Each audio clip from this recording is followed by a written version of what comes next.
Tayo po ay muling nagsama-sama upang sambahin ang Panginoon sa Espiritu at katotohanan. Ano po? So, biyaya po na tayo po nandirito at bagaman po yung iba ay merong nararamdaman, ay salamat po na ang Panginoon po ay mapagbiyaya. Ano po? So, ngayon po ay tayo po ay mag-aaral ng salita po ng Panginoon at atin buksan ang ating mga Biblia sa 1 Kings chapter 17, verse 9 and 10.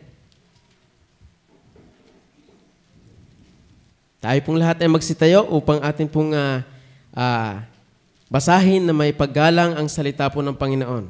Okay po? So, inyo pong subaybayan at akin pong babasahin sa wikang Tagalog. Po, sabi po ng verse 9, ikaw ay bumangon, pumaroon ka sa Sarepta na nauukol sa Sidon. At tumahan ka roon, narito, aking inutusan ng isang baong babae roon na pakainin ka. Verse 10, sa gayo'y bumangon siya at naparoon sa Sarepta, at nang siya'y dumating sa pintuan ng bayan, narito isang baong babae ay nandoon na namumulot ng mga patpat, at tinawag niya siya at sinabi, isinasamo ko sa iyo na dalhan mo ako ng kaunting tubig sa inuman upang aking mainom. Sama na po yung verse 11. At nang siya yumaon upang kumuha, tinawag niya siya at sinabi, dalhan mo ako, isinasamo ko sa iyo ng isang subong tinapay sa iyong kamay. Tayo muna po yung mag-pray. Aming Diyos, salamat po sa muling biyaya na kami po ng inyong pong mga anak ay nagkasama-sama upang muling aralin ang inyong pong salita, Panginoon. Pagpalain niyo po nawa ang inyong abang lingkod na padala ng inyong pong salita. Akin pong dalangin, Panginoon, yung inyong pong pagkilos, Banal Espiritu. Nawa ay wag nawang yung karunungan ko ang mahayag, kundi ang inyong po, Panginoong karunungan ang mahayag ngayong gabi. Gamitin niyo po akong kasangkapan upang maipahayag ng may katotohanan ng inyong pong mga salita, Panginoon. Pagpalain niyo po nawa ang bawat isa, Panginoon. Nawa, O Diyos, ay kayo po ang patuloy na magbukas ng kanila pong kamalayan, kaisipan espiritual, upang kanila pong maunawaan ang inyo pong salita, Panginoon. Labas po sa inyo pong pagkilos, ay mahirap naming intindihin o unawain ang inyo pong salita. Kaya kami po nagmamakaawa sa pagkilos ng Banal na Espiritu, ay naway kayo po nawa ang magpaunawa sa amin. Purihin po kayo. Patawad po sa aming mga kasalanan. Ang lahat po na ito ay amin pong samot dalangin sa pangalan ng Panginoong Jesus. Amen. Pwede na po magsiupo. So, ngayon po ay tayo po mag-aaral ng salita po ng Panginoon. Ano po?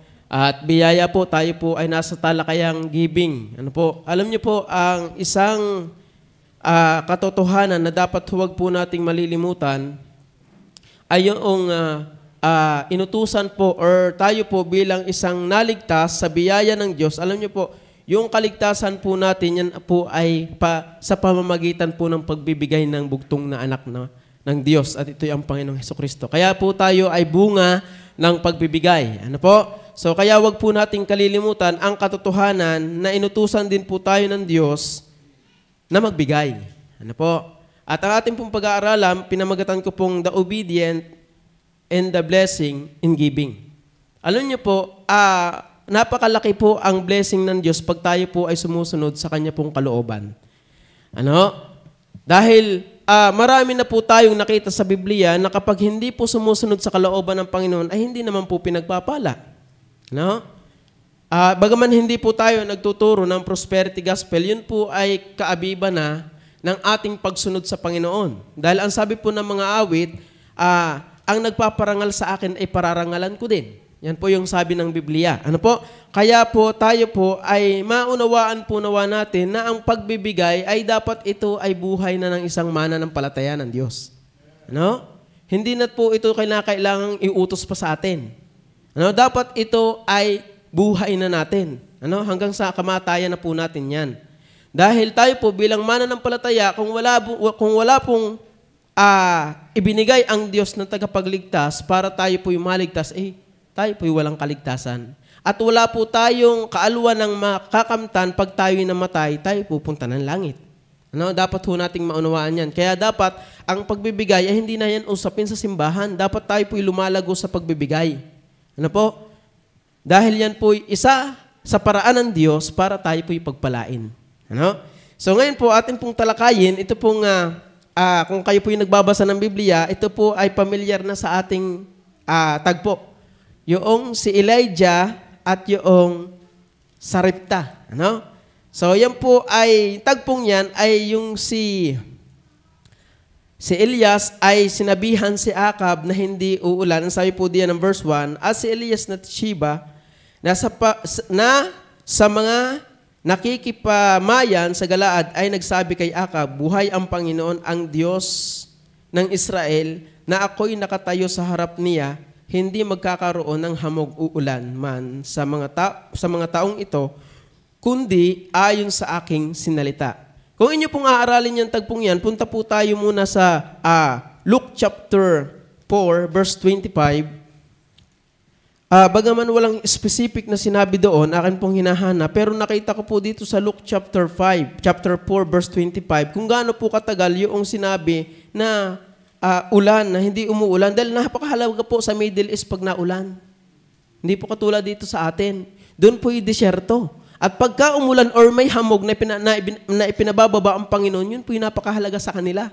Dahil yun po ay isang pribilehiyo or blessing ng Diyos sa kanila dahil pinagpapala po yung lugar na yun. Pero sa time pong ito,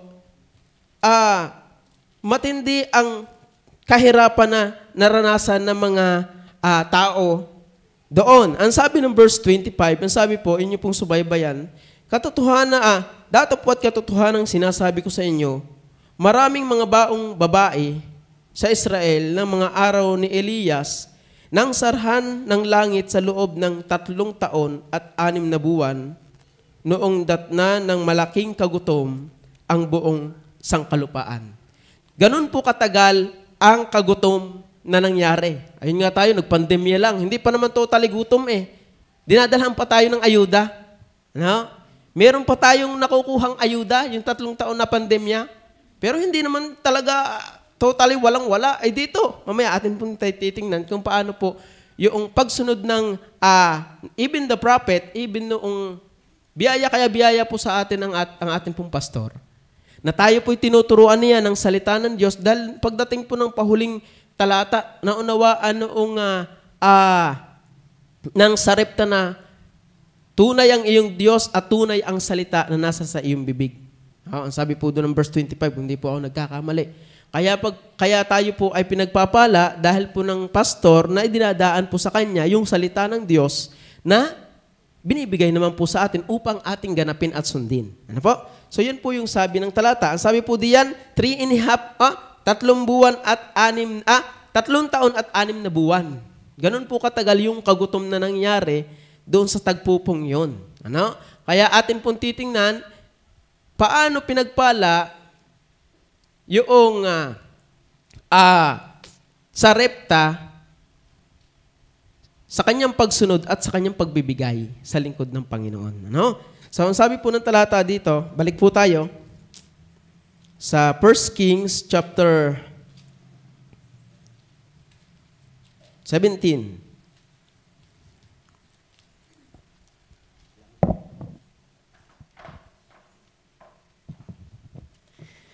First Kings chapter 17, ang sabi po dito ng talata, ikaw ay bumangon, kasama po dito yung prophet, si Elijah. Kung ating pong titingnan, meron din pong nangyaring pagsunod kay Elijah. So si Elijah po ay nasa, yung inutusan siya ng Panginoon ang pumunta doon sa batis ng Cherit. Ang sabi? Batis ng Cherit na nasa tapat ng Jordan. Kaya inutusan po si Elijah doon. Pumunta ka doon, may batis doon, at ikaw ay dumuon, at dadalhan ka ng uwak ng pagkain.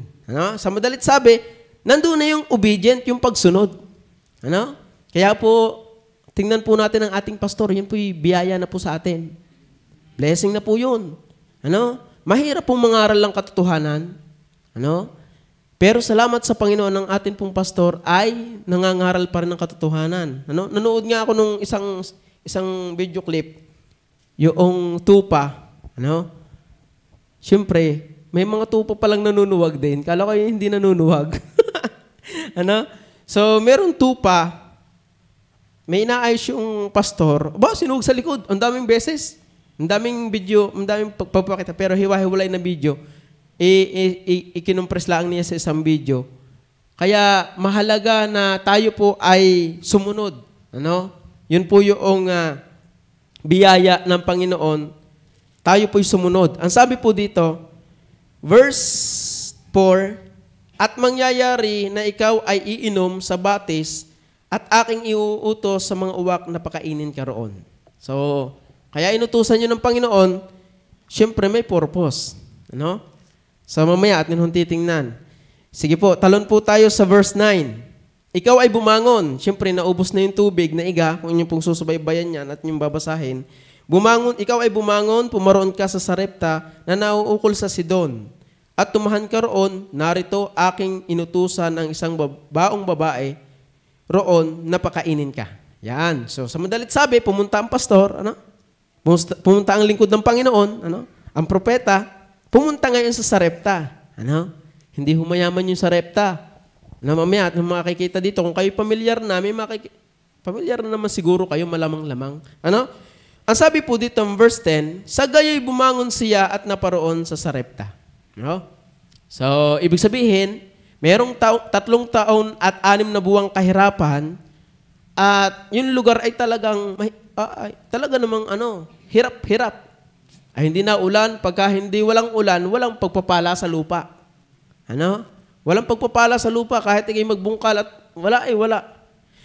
Ngayon, ang sabi dito, sa gayo'y bumangon siya at naparoon sa Sarepta at nang siya'y dumating sa pintuang bayan, narito, isang baong babae ay nandoon na namumulot ng mga patpat at tinawag niya siya at sinabi, isinasamo ko sa iyo, dalhan mo ako ng kaunting tubig na inuman upang aking mainom. Sa madalit sabi, verse 11, at nang siya yumaon upang kukuha pa lang. Ano? Kukuha pa lang. Ang sabi pa ng verse 11, tinawag niya siya at sinabi, dalhan mo ako, isinasamo ko sa iyo ng isang subong tinapay sa iyong kamay at kaniyang sinabi, ang Panginoon mong Diyos ay buhay. Ako'y wala kahit munting tinapay, kundi isang dakot na harina sa gusi at kaunting langis sa banga at narito, ako'y namumulot ng 2 patpat upang ako'y pumasok at ihanda sa akin at sa aking anak upang aming makain bago kami mamatay. Ibig sabihin, totally talagang walang-wala na. Dahil nagtagal na si Elijah doon sa batis Di ka? Doon siya pinatigil ng Panginoon. Ang sabi nga ng talata, dito yung verse, at nangyari pagkaraan ng gayon. Gano'n kaya yung katagal? Hindi ko na natingnan kung gayon. Ano? After a while, ang batis ay natuyo sapagkat walang ulan sa lupain. Siyempre, malaki naman yung batis. Hindi naman yung batis na maliit lang. Siyempre, yung batis ay medyo malaki-laki rin. At sa sobrang init nga, ay halimbawa, tumagal si Elijah doon ng kalahating taon. Siyempre, walang ulan, ay matutuyo na yon. Ano? Alaala ko po, pagka kami ay, nung ako hindi pa humana ng palataya, unbeliever pa, malimit kami po yung nasa ilog. Yan po ay pagka hindi ulan, talagang natutuyo ang ilog. Ay, hindi naman ilog yun sapa. Sapa natutuyo at yun yung amin pong iniintay na pagtuyo kami nang lilimas dahil wala nang agos. Pero pag dumating ang ulan, dami na yung tubig dahil nauulanan. So dito siguro nagtagal. 3 years and 6 months na hindi na ulan. Sa madalit sabi, nagtagal si Elijah doon sa batis at pumunta siya doon sa Sarepta, ay ubos na ang pagkain. Sarepta, mahirap No? Mahirap siya. Hindi naman siya mayaman. Pero makikita po natin dito yung number 1, yung provision. God's provision. Ano? Ano yung provision ng Diyos dito? Tingnan niyo po sa verse. Siyempre, ito po yung verse 13. At sinabi ni Elias sa kanya, huwag kang matakot, yumaon ka. At gawin mo ang iyong sinabi, ngunit igawa mo muna ako ng munting tinapay at ilabas mo sa akin at pagkatapos ay gumawa ka para sa iyo at para sa iyong anak. So, sa madalit sabi, sumunod sa verse 14, sapagkat ganito ang sabi ng Panginoong Diyos ng Israel, ang gusi ng harina ay hindi makukulangan o ang banga ng langisman ay mababawasan hanggang sa araw ng magpaulan ang Panginoon sa ibabaw ng lupa. Sa madalit sabi, yung obedient at yung pagbibigay ay nagsama doon. Ano? So, binigyan po ba si Elijah ng tinapay? Yes, binigyan po siya. Ano? Ay sabi nga ng Panginoon ng Sarepta wala kami dito kundi isang dakot na harina. At ako nandito, namumulot ako ng patpat at upang aming lutuin, tapos kami mamamatay na. Ano? Talaga namang wala na. Dead end na. Ano? Makikita natin dito yung God's provision. Tingnan niyo po yung nangyari sa verse 15. At siya yumaon at ginawa ang ayon sa sinabi ni Elias. Ano po? Yung God's provision ay makikita natin diyan yung pinagpala ng Panginoon. Una, yung man of God. To the man of God muna tayo. Makikita po natin yung blessing, yung provision ng Diyos noong pinagpala niya yung man of God. So, hindi ho natin yan pwedeng ipaghiwalay Pag tayo po yung mga anak ng Diyos, siyempre, hindi naman magbibigay ang Panginoon sa atin. Sabi nga, tayo laging may pastor. Meron tayong tagapanguna. At manggagaling ang pagpapala ng Diyos doon sa inilagay niyang tagapanguna. Ang sabi nga ng talata, and I will give you a pastor according to mine heart. Yun yung sabi. Ibig sabihin, nanggaling talaga ang lingkod ng Panginoon sa puso ng Diyos. Ngayon, kung ano yung trato natin sa lingkod ng Panginoon, yan yung trato natin sa Diyos. At isa sa ginagamit ng Diyos na pagpapala sa atin is yung pagpalain natin yung lingkod ng Panginoon.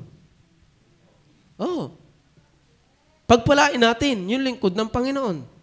Ano? Kaya ang sabi po ng talata dito, at siya yumaon at ginawa ang ayon sa sinabi ni Elias, at kumain ang babae at siya at ang kaniyang sangbahayan ng maraming araw. Ibig sabihin, verse 16, at ang gusi ng harina ay hindi nakulangan. Tingnan niyo po, ang sabi, ang gusi ng harina ay hindi nakulangan o ang banga ng langisman ay nabawasan ayon sa salita ng Panginoon na kanyang sinalita sa pamamagitan ni Elias. Ibig sabihin, nabuhay po yung Sarepta at yung kanyang anak. Ewan ko kung siya mayroong pang neighbor, yung mga kamag-anak. Ano? Yung kanyang pamilyang kasama, yung kanyang kamag-anak, hindi ko alam kung meron. Pero ang sabi, nabuhay sila ng maraming araw. Ibig sabihin, sila po'y nakasurvive doon sa kahirapan na nagdaan. Dahil ang sabi ng Luke chapter 3, ang sabi po, sige po, atin ulit tingnan. Ang sabi po diyan ng Luke chapter 4 pala, ang sabi po dito ng talata, datapwat katotohanang sinasabi ko sa inyo, maraming mga baong babae sa Israel ng mga araw ni Elias nang sarha ng langit sa loob ng 3 taon at hindi na at 6 na buwan noong datna ng malaking kagutom ang buong sangkalupaan. Ano? Noong datna ng kagutom ang sangkalupaan. Pero sino yung pinagpala lamang ng Panginoon? Yung nagpala sa lingkod ng Panginoon. Dahil hindi naman yung lahat ang pinuntahan ni Elias Isa lamang yung Sarepta. Kaya, yung pagpapala ng Panginoon, makikita po natin, yung pagpapala, yung blessing, yung obedient, ay kasama yung pagpapala. Ano? Hindi ho natin may paghihiwalay yan, doon sa pagbibigay, ay merong pagsunod. Dahil wala namang action kung wala namang pagsunod kung walang action. Diga ho? Mahirap magkaroon ng pagsunod kung hindi ka naman sumusunod talaga. Kaya hindi ka gumagawa. Kaya anong ginawa ng Sarepta? Yung God's provision ay nangyari sa kanyang pamilya noong pinagpala niya ang lingkod ng Panginoon. Ang sabi nga ng talata diyan sa verse 2, ang sabi po diyan, verse 9, ikaw ay bumangon, pumaroon ka sa Sarepta na nauukol sa Sidon, at tumahan ka roon, narito aking inutusan ng isang baong babae, roon napakainin ka. So yun po yung blessing doon sa Sarepta na siya'y dinatna ng lingkod ng Panginoon. Pandalawang provision na nangyari doon sa mismong babae. Ano? Doon sa Sarepta mismo. Verse 9 to 16, makikita po diyan, kung inyo pong binasa, para hindi na humaba, makikita po ninyo diyan yung conversation, humingi ng tubig, humingi ng tinapay, at ang resulta ng God provision is yung verse 15 and 16. Yun po yung resulta. Ang gusi ng harina ay hindi nakulangan o ang banga ng langisman ay nabawasan ayon sa salita ng Panginoon na kanyang sinalita sa pamagitan ni Elias. Ano? Hindi naman talaga si Elias yung nagpala, ang Panginoon. Kaya ang sabi ng verse 24, at sinabi ng babae kay Elias, ngayoy talastas ko na ikaw ay lalaki ng Diyos at ang salita ng Panginoon sa iyong bibig ay katotohanan. Ano? Bakit katotohanan? Dahil nangyari, ang sinabi ng Panginoon, anong sabi ni Elias, bigyan mo muna ako. Ano po? Yung sabi ng verse ng talata at sinabi ni Elias, verse 13, at sinabi ni Elias sa kanya, huwag ka matakot, yumaon ka at gawin mo ang iyong sinabi, ngunit igawa mo muna ako ng munting tinapay at ilabas mo sa akin at pagkatapos ay gumawa ka para sa iyo at para sa iyong mga anak. Sapagkat ganito ang sabi ng Panginoon. Sino nagsabi? Sapagkat ganito ang sabi ng Panginoong Diyos. Ano? Hindi naman talaga siya ang mismong may gusto nun, kundi yung Diyos na nag-utos sa kanya. Na yung doon sa verse 8, at ang salita ng Panginoon ay dumating sa kanya na sinasabi, pumaroon ka sa Sarepta. Na? Kaya pinagpala, yung blessing ay naranasan nung babae, dahil kita niya siya mismo, aktual na nangyari. At doon sa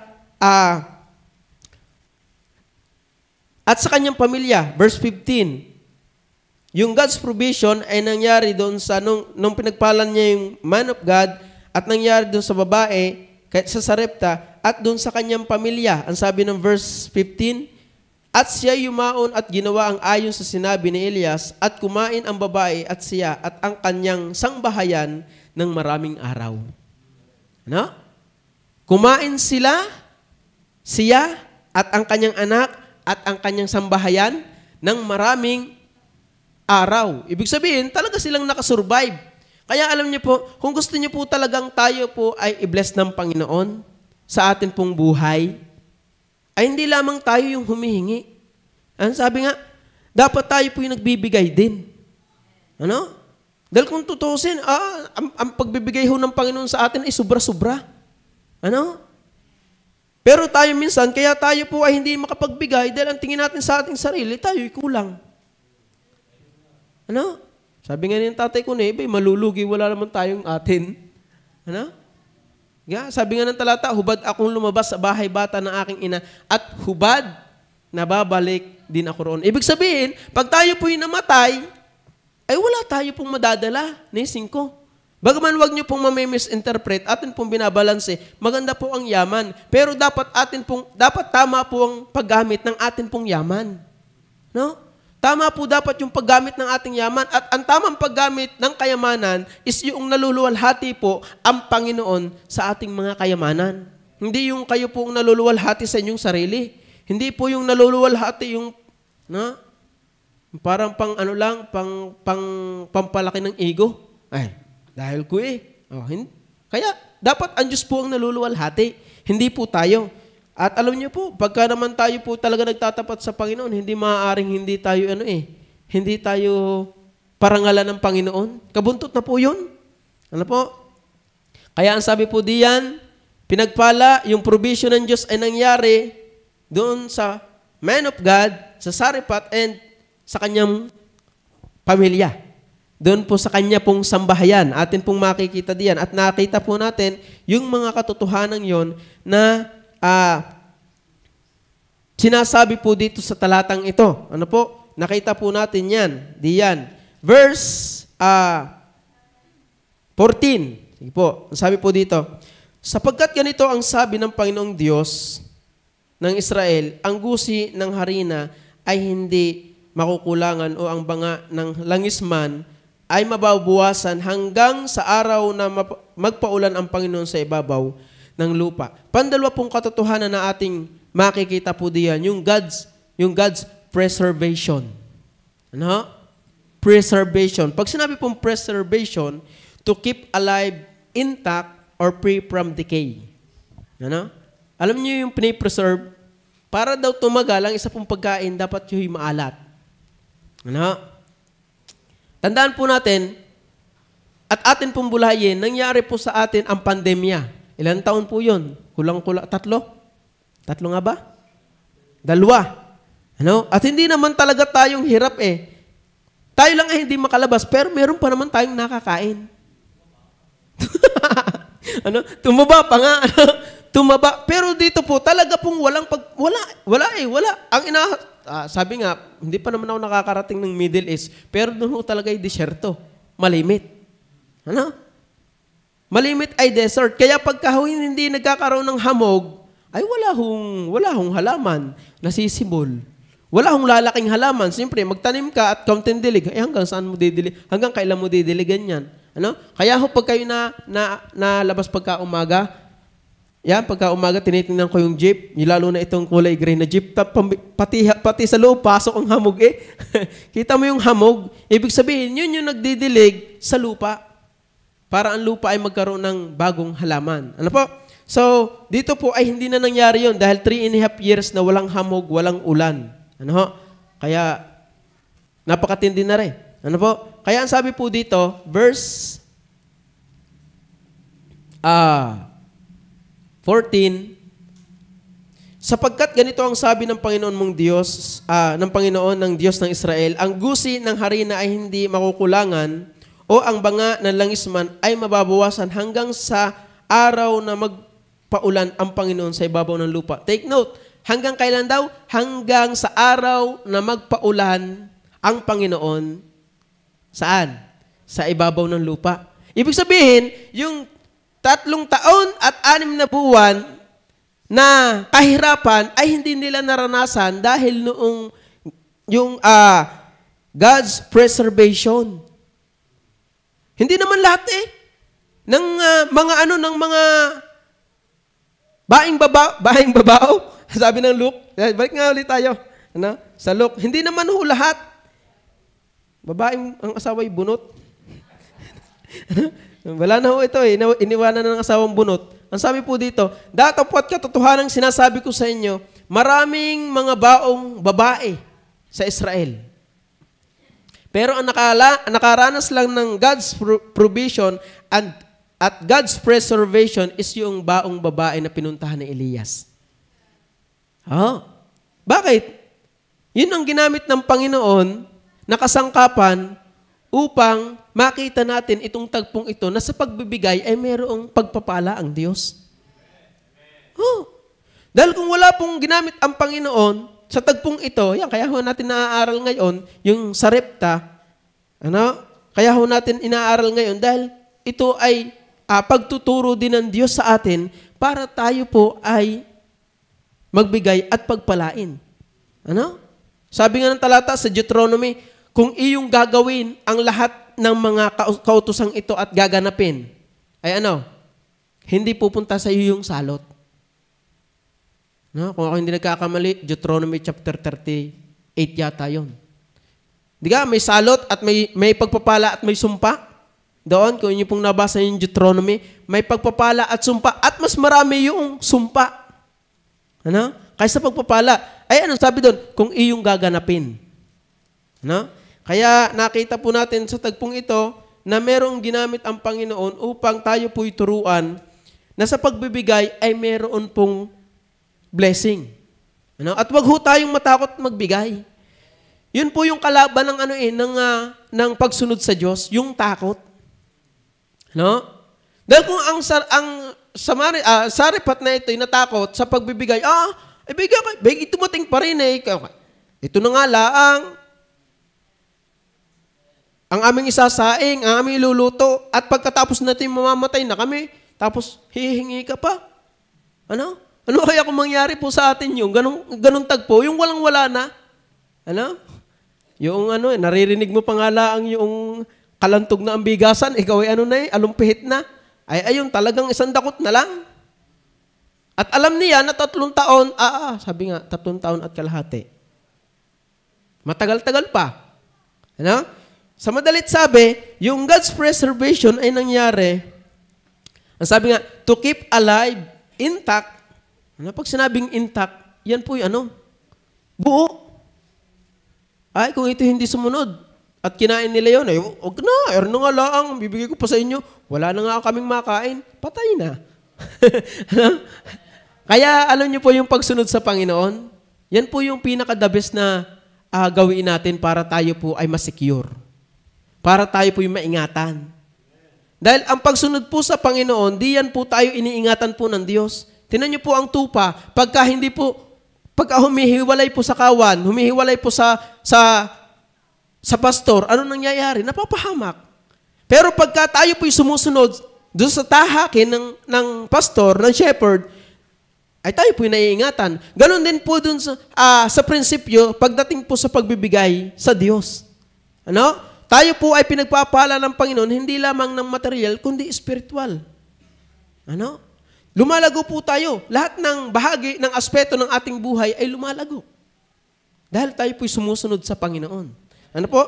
Sabi po dito, yung God's provision to keep alive, intact, or free from decay. Pagkatuyo. No? Alam niyo po ang halaman, sabi nga, nung kami nagagawa, ay talagang hindi diligan na at talagang mamamatay ng halaman. Ano? So pagka hindi po yan talaga nadilig, ay mamamatay ang halaman. Ano po? At kung tayo po, sa atin, bilang mananampalataya ng Diyos, hindi tayo susunod, ay tayo po'y, bagaman tayo buhay spiritual, buhay physically, at alam natin na tayo lingkod ng Diyos, alam niyo po, yung atin pong spiritual, ang pinakamasamahong nangyayari sa isang Kristiyano, ay yung kanyang spiritual na kalalagayan ay hindi po lumalago. Nakakaawa. Kaya tayo po ay sumunod sa Panginoon. Ano po? Bagaman mahirap, hindi naman sabi nga, take up, buhatin ang kanyang cross at sumunod sa akin. Hindi madali. Tandaan po natin mga mananampalataya, ang pagsunod ho sa Panginoon ay hindi ho madaling bagay. Ano? Nandyan na maraming hahadlang sa iyo sa pagsunod. Ano? Bibigay ko gari. Ay, ang daming bayarin. Merong garne. Merong garne. Merong gamang garne. Eh, bakit ka dumadami yung bayarin? Marami kang binibili. Okay. So, ang pagsunod po sa Panginoon, alam niyo po, ay hindi ho madaling bagay. Ano? At alam niyo po, asahan na po ninyo yan dahil hindi na po tayo sa sanlibutan at tayo kaaway na ng dyablo. Noon dati, nung hindi pa tayo mananampalataya, ay tayo yung kanyang ka-fellowship. Pero hindi na po ngayon. Ano?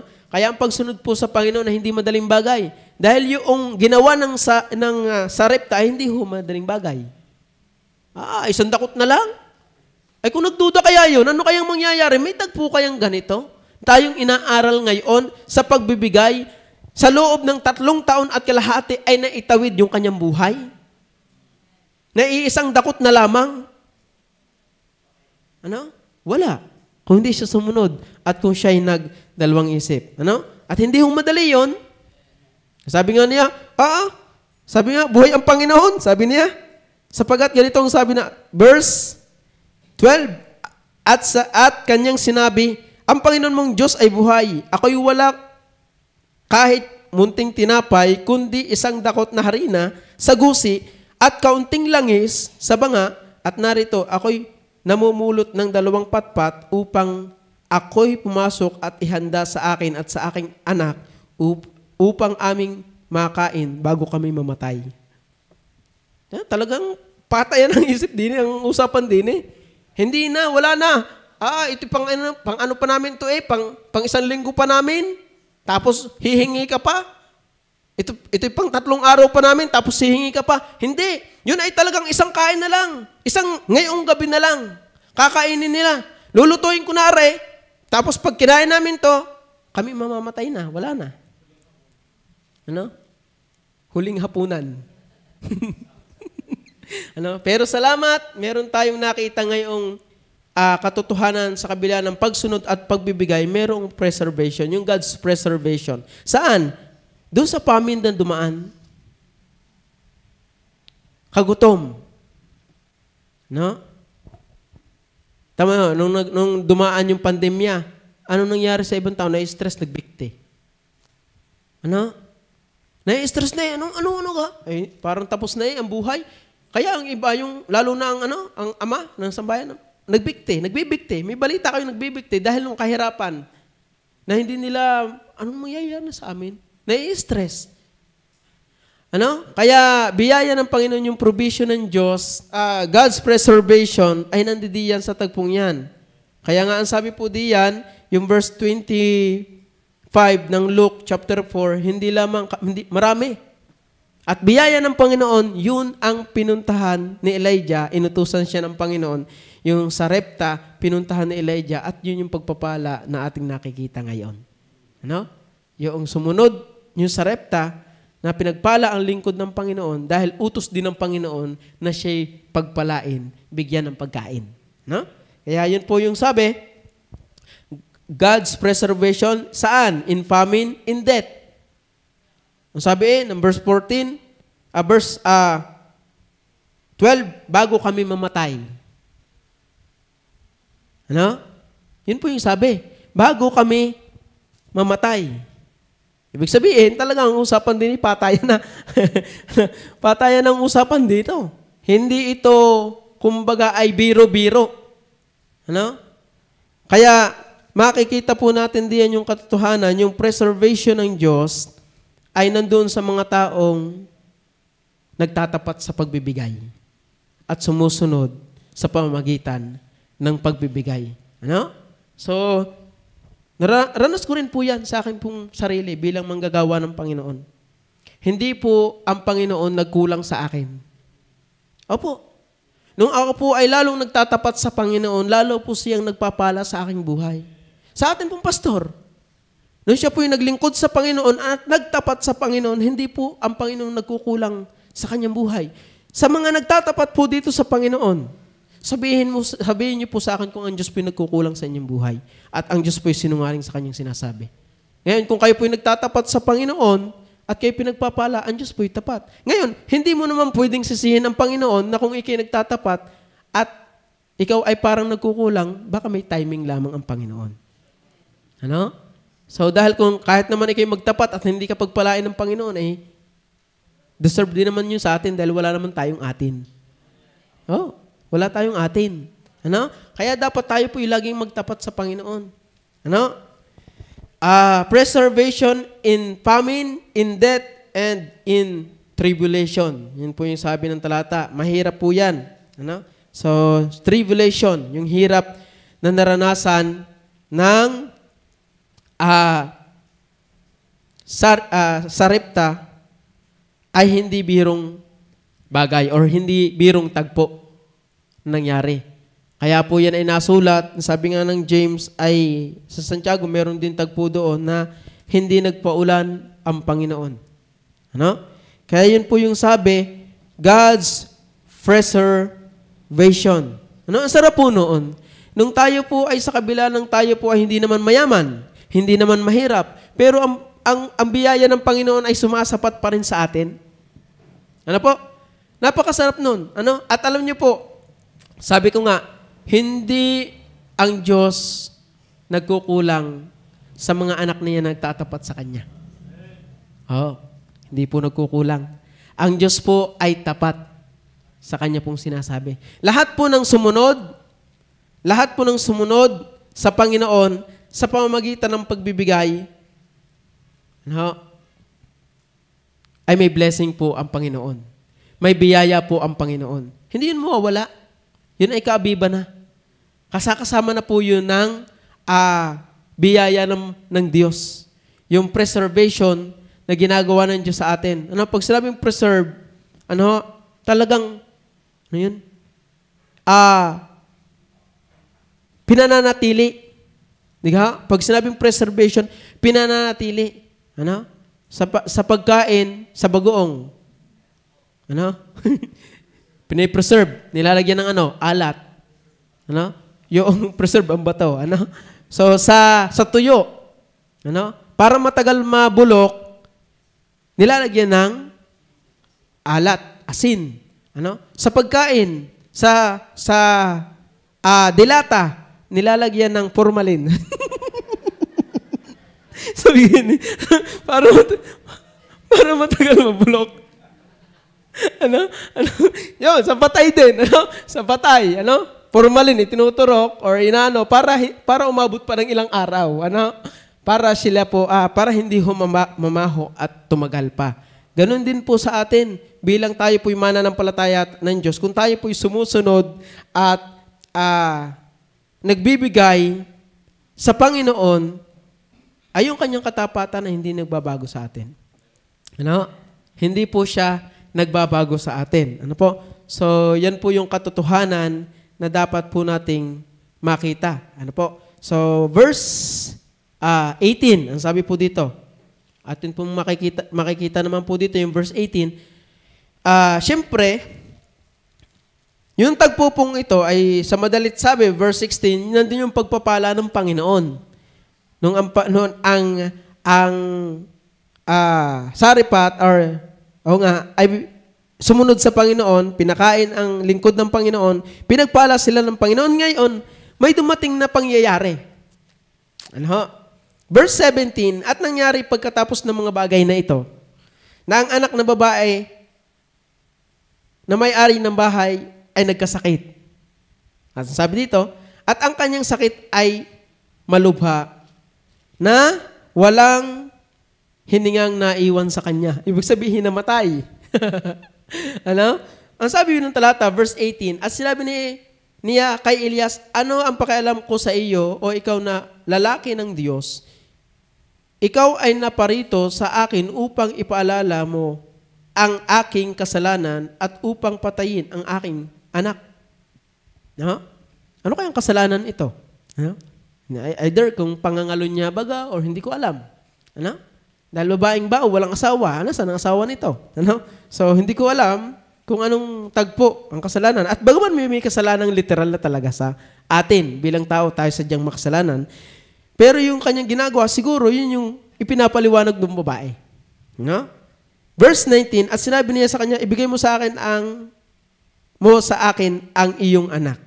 Sa madalit sabi, ibinigay ng babae kay Elijah, pagdating po ng verse 21, at siya'y umunat sa bata na maikatlo at dumaing sa Panginoon at nagsabi, O Panginoon Diyos, idinadalangin ko sa iyo na iyong pabalikin sa kanya ang kaluluwa ng batang ito. At dininig ng Panginoon ang tinig ni Elias at ang kaluluwa ng bata ay bumalik sa kanya at siya'y muling nabuhay. Makikita, kapag tayo po ay sumunod sa Panginoon, yung obedient and the blessing in giving, nakita po natin dito yung God's miraculous works. Yung miraculous works of God doon sa pamilya ng Saripat. Ng Sarepta. Yung una pa lang, makikita na natin yung pinagpala, yung hindi naubos yung gusi, yung langis at harina, hindi naubos. Yun ay God's miraculous works na. Bakit? Hindi ko alam kung gaano kalaki yung banga na kanilang sinasalukan ng langis at harina. Malalaki, bagaman malalaki, pero hindi daw nabawasan Yun hindi na uubos ang kaban. Talagang sabi nga ng talata, sabi po dito, at ang gusi ng harina ay hindi nakulangan o ang banga ng langis man ay nabawasan. Yun yung sabi ng talata. Hindi po sinungaling ang Diyos. Ngayon, kung gusto niyo yung makita, yung dakilang gawa ng Panginoon, ay tayo po sumunod sa pagbibigay. Ayun yung sabi. Yung God's miraculous works ay nakita nung Sarepta, nung siya'y sumunod At yung kanyang ginawang pagsunod ay sa pamamagitan ng pagbibigay. Ano? Ang sabi ng talata, ang gusi ng harina ay hindi nakulangan o ang banga ng langisman ay nabawasan ayon sa salita ng Panginoon na kanyang sinalita sa pamamagitan ni Elias. Dahil ang sabi ni Elias, pakain mo muna ako. Dahil pakain mo muna ako, handaan mo muna ako ng isang tinapay at ikaw at ang iyong sambayanan ay kakain ng maraming araw. Ano? Yung God's miraculous works, pagdating naman po dito sa kanyang anak, siyempre namatay. Ano? Nandun na yung namatay. So, ang sabi po dito ng talata, at dininig ng Panginoon ang tinig, verse 21, nanalangin si Elias, at dininig ng Panginoon ang tinig ni Elias, at ang kaluluwa ng bata ay bumalik sa kanya at siya'y muling nabuhay. Ano ba? Kasarap ga po nung maranasan natin yung tayo ay nagtatapat sa Panginoon, tapos naranasan natin tayo ay parang walang-wala na, tapos may dumating na blessing. Ano? Dumating na blessing. Alam niyo po, binubulay ko pagka minsan, yung kayo hindi nagkakasakit, blessing na po yan eh. Dami po nagkakasakit ngayon. Ang ating pong pastor ay patuloy po natin ipag-pray. Siya po ay meron pang halimhim. No? Ako kanina, hindi ko maintindihan ang aking pakiramdam. Siguro mag-preach lang. Ano? iba naman yung brother. Ano? So, pero ang ramdam ko kanina, ako ngalos. Ano? Pero, magandang maranasan natin yung tagpo na tayo, sa kabila ng tayo nagtatapat at parang nararamdaman natin tayo meron dumadating na biyaya ang Panginoon. Ano? At yun ay malimit, lalo na po sa akin bilang lingkod ng Panginoon, malimit po sa akin mangyari yun. Ano? At ang Panginoon po talaga ay tapat sa kanyang sinasabi. Ano? Tapat po siya. Hindi po siya sinungaling. Siya po ay tapat. Ano? Kaya kung kayo po ay nahihinaan pa sa katotohanan ng sinasabi ng Panginoon sa atin, na ipinapahayag din sa pulpitong ito, ay tayo po ay magbulay-bulay. Dahil ang Panginoon po hindi ho sinungaling sa kanyang sinasabi. Siya po'y tapat. Ano? Sabi nga ng talata, katulad ho nito, pinagpala ang kanyang anak at ang kanyang sambahayan. Ano? So kung tayo po ay tapat na maglilingkod sa Panginoon. Dahil ang sabi po ng Bible lagi pong pinapananganan yung talata sa Psalms na, ang nagpaparangal sa akin ay pararangalan ko din. Yun sabi ng Panginoon. Ano? Ang nagpaparangal sa akin ay pararangalan ko din. Nung nabasa ko yung talatang yun, hindi na yun nawala sa aking isip. Ay, ang sabi ng Proverbs, pasensya na ho kayo, ang Bible ho ay talagang ganito na. Aray, minamahal ko, gawa ng kasunod sa Kanya, sa Panginoon, dahil salita po ito ng Panginoon. Hindi ho ako gamay, kaya hindi ko pa ho itong pinapaltan, pero kung magkakataon, ako'y bibili. Ano? Pero gamay ko rin ang aking Biblia. So, ang sabi po ng Proverbs, chapter 3, ang sabi po dito ng talata, ang sabi po, utos po ito ng Panginoon, parangalin mo ang Panginoon ng iyong tinatangkilik at ng lahat ng bunga, at ng mga unang bunga ng lahat mong ani. Ano po? Ang sabi po ng talata, parangalin mo ang Panginoon ng iyong tinatangkilik at ng lahat ng unang bunga ng iyong ani. Ngayon po magtatapos ng taon, November na ano? At December na. Magja-January, first fruitan. Ano? Sabi po dito, lahat ng bunga ng iyong unang ani. Ibig sabihin, yung first fruit po natin, nagbibigay po dapat tayo sa Panginoon. Ano? Ay sabi ng talata, subukin pa ang Panginoon. Ano? So kaya yun po yung sabi, miraculous work of God, naranasan po niya ng Saripat. Ano po? Naghihiwa-hiwalay na nga yung Biblia.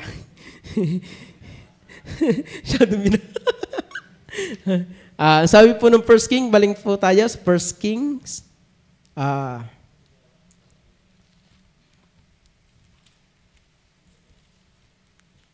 Chapter 17. Okay, ang sabi po dito, verse 15, basahin po natin.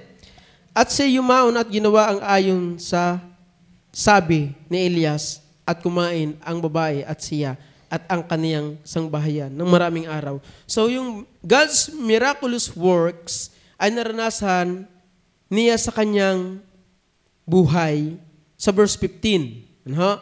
Yung biyaya ng Panginoon ay naranasan niya ng maraming araw. Pagdating dito sa verse 18 hanggang 23, naranasan uli niya yung God's miraculous work. Nung binuhay ni Elias, yung kanyang anak na namatay. Patay na eh. Ang sabi ng talata sa verse 17, at nangyari pagkatapos ng mga bagay na ito, na ang anak na lalaki ng babae ay namatay, na may-ari ng bahay ay nagkasakit, at ang kanyang sakit ay malubha, na walang hiningang naiwan sa kanya. Ibig sabihin, patay na. Hindi na sakit, patay na. Talagang patay na. Wala nang hiningang naiwan sa kanya. Pero yung biyaya ng Panginoon, dahil siya po ay obedient at yung kanya pong pagsunod ay yung pagbibigay, resulta po yun ng kanya pong ng pagpapala ng Panginoon sa kanya. Yung God's miraculous work in their life ay naranasan po talaga niya. Kaya kung gusto niyo pong maranasan talaga, yung nakakaranas dito ng biyaya ng Panginoon, yung miraculous work ng Panginoon, kung naranasan ninyo sa inyong buhay, ba't kayo bibitaw pa sa Panginoon? Ba't tayo bibitaw pa sa Panginoon? Unang-una, yung kaligtasan, yun yung miraculous work na nandiyo sa ating buhay . Dahil kung tayo po hindi naligtas, tayo ba'y magkakasama dito? Kung tayo hindi naligtas, masasabi niyo ba sa inyong sarili na ako po'y palangit? Ano? Masasabi niyo ba na when the roll is called up yonder? Ano sasabihin natin? Di ka? Ang pangalan, pag tinawag, naroon ako at tutugon agad. Masasabi ba natin yan ngayon? Na samantalang tayo, nung hindi pa tayo nakakakilala sa Panginoon, na andito ako sa tambayan, nasa barikan, nasa kung saan. Pero salamat sa Panginoon, tayo nandito ngayon dahil tayo po yung iniligtas ng Panginoon. Yun pa lang. Kung tayo po talaga yung nag-a-appreciate ng ating kaligtasan, yung dakilang gawa ng Panginoon sa ating buhay, kung talagang ating binubulay, ay hindi na ho tayo usapin sa larangan ng pagbibigay. Hindi na. Bakit? Sabi nga, sukdo lang, mamatay na ako, may palangit na. Sukdo lang, mamatay na ako na may palangit na. Sabi nga ng Panginoon, kung kayo may pagkain at pananamit, makontento na. Pero hindi naman ganun . Pag tayo nagtatapat sa Panginoon, hindi lang naman ganun . Pinagpapala talaga ng Panginoon. Pero wag kayong aasa, hindi naman tayo nagtuturo ng prosperity gospel. Pagpapala, pero yun ang kaabiba nun. Sabi? Deuteronomy, basahin nyo. Kung iyong susunding masikap, ang mga salita ng Panginoon ay ang mga pagpapalang ito'y darating sa iyo. Pero kung iyong hindi susundin, ay merong sumpa, mas marami, inyong basahin, mas marami yung sumpa at yung salot na darating sa inyo. So, bagaman yun ay naka-address sa Israel, pero tayo po'y anak ni Abraham spiritually. Tayo po, bagaman tayo mga hintil, pero sa spiritual na kalagayan, tayo yung mga anak ni Abraham. So, yun po, ang sabi, in their life, in their living, sa kanila pong pamumuhay, walang trabaho, in English ko yung pamumuhay, yan ang lumabas . Sa kanyang buhay, sa kanyang pamumuhay, sa kanyang kabuhayan. Bakit? Anong naranasan? Verse 16, hindi nagkulang . Yung God's miraculous works ay naranasan niya. Hindi nagkulang ang gusi. Kaya sabi po doon ng talata, verse 16, ang gusi ng harina ay hindi nakulangan o ang banga ng langis man ay nabawasan ayon sa salita ng Panginoon na kanyang sinalita sa pamamagitan niya. Kaya yung kanya pong nabulay, Verse 24, at sinabi ng babae kay Elias, ngayon talastas ko na ikaw ay lalaki ng Diyos at ang salita ng Panginoon sa iyong bibig ay katotohanan. Yun yung nabulay ng Sarepta. Ngayon talastas ko na. Ano? Dahil yung una, hindi pa nagnininiwala. Nung namatay na yung anak at nabuhay, binalik sa kanya yung anak. Verse 24, ngayon talastas ko, sabi dito ng talata, ngayon talastas ko na ikaw ay lalaki ng Diyos at ang mga salita ng Panginoon sa iyong bibig ay katotohanan. No? Kaya tayo po, kung tayo po pinapangaralan ng salita ng Diyos dito na Biblia naman ang ginagamit, ay maniwala po tayo. Dahil hindi naman yan, siya nga po, opo, amen. Hindi naman ganun eh. Meron pa kayo diyang Bible, may daladala kayong Bible diyan, tinitingnan nyo yung tinuturo, at yung tinuturo ng pastor, magkapareho. Ay, saan pa tayo?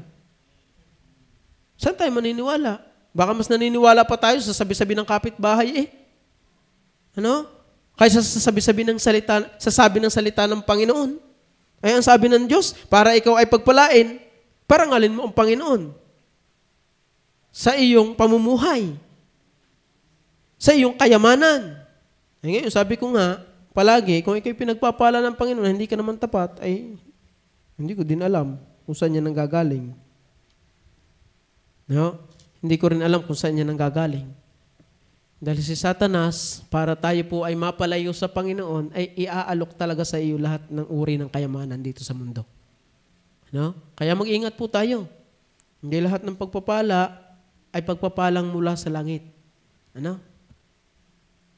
Hindi lahat ng pagpapala ay galing sa langit. May pagpapalang galing kay Satanas. No? So, in their living, sa kanyang pamumuhay, dahil sabi nila, yung langis at yung harina, yun na lamang, doon sila kumukuha ng pagkain, pinagpala ng Panginoon. Yung pantatlo, ang sabi po dito, verse 17 hanggang 23,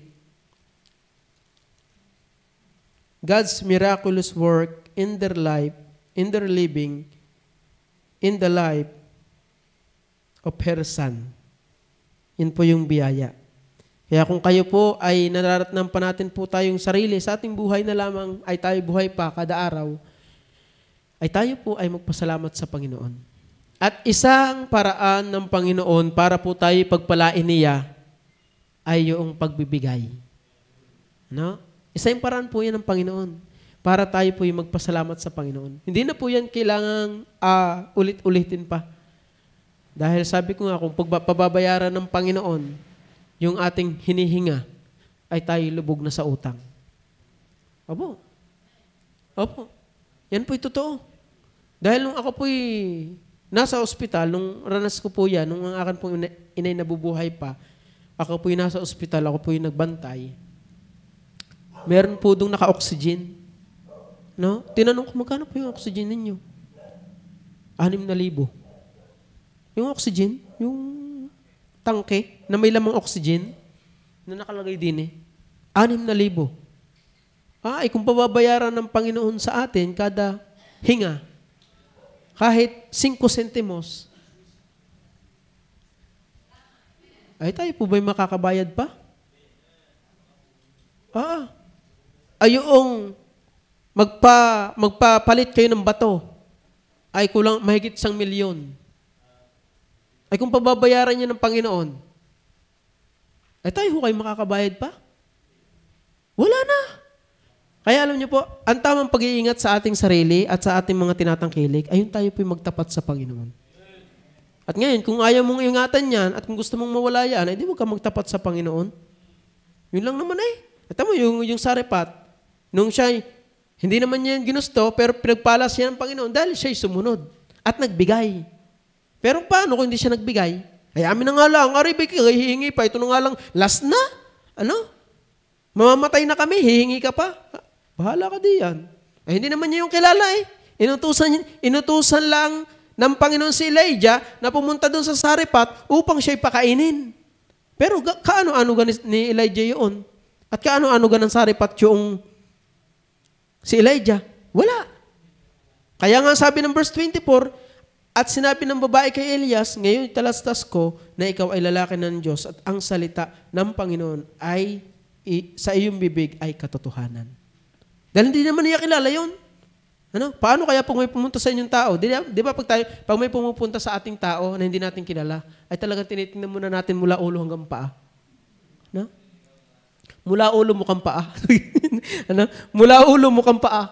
Diga? Tinitingnan natin dahil hindi natin kilala eh. At tayo nag-aalala pa kung atin patutuloyin. Pero ito, humingi ng tubig, ay pupunta pa lang doon, tinawag na uli. Bigyan mo ako ng pagkain. Ano ka? Bigari. Hindi ko naman ito kilala. Ikaw alam kung sino. Diga? Pero salamat, yung kanyang pong pagsunod at pagbibigay ay nagresulta ng pagpapala. Hindi lamang sa kanya, hindi lamang sa kanyang sambahayan, kundi doon sa kanyang anak na namatay, binuhay ng Panginoon. At nandun po yung pag-iingat ng Panginoon sa loob ng 3.5 years na kagutom. Kaya sana po, tayo po yung magtapat sa Panginoon. Yun po yung utos ng Panginoon Diyos sa atin. Ano? Bilang tayo mga mananampalataya ng Diyos, minsan daig pa tayo ng mga Katoliko eh. No? Sabi ko nga, nung ako'y nakapunta doon, nag-OJT doon sa Baklas, yung palang lupa mula doon sa taas hanggang sa may pababa, ay donate pala ng membro ng Katoliko. Donate. Walang donate, bigay talaga. Ano? Sabi, donate dyan. Ayan, nakausap ko pa yung Kabon, yung may tindahan diyan sa taas. Donate daw yan ng miyembro. Pambihira. Sabi ko, ito yung sa baptist? Ay di masaya. May parkingan na. May basketball court pa. Hindi na dadayok sa kung saan. Ano? Maganda pa ang simbahan. Pero bakit hindi nga ganon? Siya sa atin natin yung ating kaligtasan. Dahil minsan nadadaig pa tayo ng mga hindi mananampalataya pagdating sa larangan, pag-usapan pang Diyos. Pag-usapan pang Diyos. No? Pero tayo bilang mananampalataya na nakakaalam ng katotohanan, bakit pagdating doon sa larangan ng ganon, hindi natin magawa? Anong tingin natin sa Diyos? Maliit pa? Anong tingin natin sa Diyos? Pipitsuging Diyos? Dahil baka ang tingin natin sa Diyos natin pipitsugin, kaya ang tingin natin, ang pagbibigay natin sa Kanya, ay ganun na lamang. Sabi ko nga, iharap mo nga yan. Pag ikaw maghahandog sa Pangulo o sa Mayor, sabi ng Malakay, naghahandog kayo, maganda, pero pag sa Panginoon, sabi nga, ihandog mo nga yung tagitihing manok sa Mayor, kung kalulugdan niya, yung prutas na uudin, kung kalulugdan niya. Pero bakit pagdating sa Panginoon, parang ang ating pagbibigay, nagdadalawang isip pa tayo? No? Mahirap po pag ganun. Dapat tayo po ay pagdating sa ganyan larangan na hindi na tayo usapin. At alam niyo po, hindi lamang, sabi ko nga, bilang ako po ay manggagawang, hindi na rin naman noon nandun pa sa Ilaya hanggang ngayon, masasabi kong ang atin pong pastor ay hindi ginagamit ang pera sa walang kabuluhan. Ginagamit niya ang pera sa kung saan talagang magagamit at sa kinakailangan. Katulad po nung linggo, example ko na lang, kung isang jeep po ang ating gagamitin, ay kawawa ho yung mga bata. Kaya sabi ko, all things work together for goods talaga eh. Nakabili ng isang jeep, ang bilis na ihatid ng ating mga bata. Dahil naranasan po namin nung nakaraan taon, naulan pa. Ay talagang inabot na ng siyam-siyam, kaya nagkanggagalit na ang mga magulang. No, galit na ho. Kaya, pasensya na ho. Abot-abot ang pasensya. Kaya ho, biyaya ho ng Panginoon. Kaya, kung tayo po ay magtatapat sa Panginoon, sa larangan ng pagbibigay, ay marami pong gawaing maa-accomplish tayo. No? Hindi naman ito po para sa amin lamang, sa atin ho ito lahat. Ngayon, kung hindi kayo nakakasama sa paghayo, yung inyong mga binibigay ay kasama na rin yun. Dahil kami nakakahayo. Ano? At ang gawain naman po natin dito, kita ko naman po sa ibang mga gawain, hindi po nahuhuli. Dahil din po sa inyo. Ano? Dahil din po sa inyo. Sa ating mga ginagawang pagtatapat sa Panginoon. Kaya yun po, ang katotohanan na dapat tayo po ay manangan sa sinasabi ng Panginoon at sa utos ng Panginoon ng Panginoon Diyos sa atin, sa larangan ng pagbibigay. Una, yung God's provision, God's preservation, at pantatlo ay yung God's miraculous works. Makikita po natin yan sa ating buhay kung tayo po ay magtatapat at magtatapat sa pagsunod at sa pagbibigay sa Panginoon. Ano po? So tayo po yung mag-pray, tayo manalangin, mapagpalang Diyos.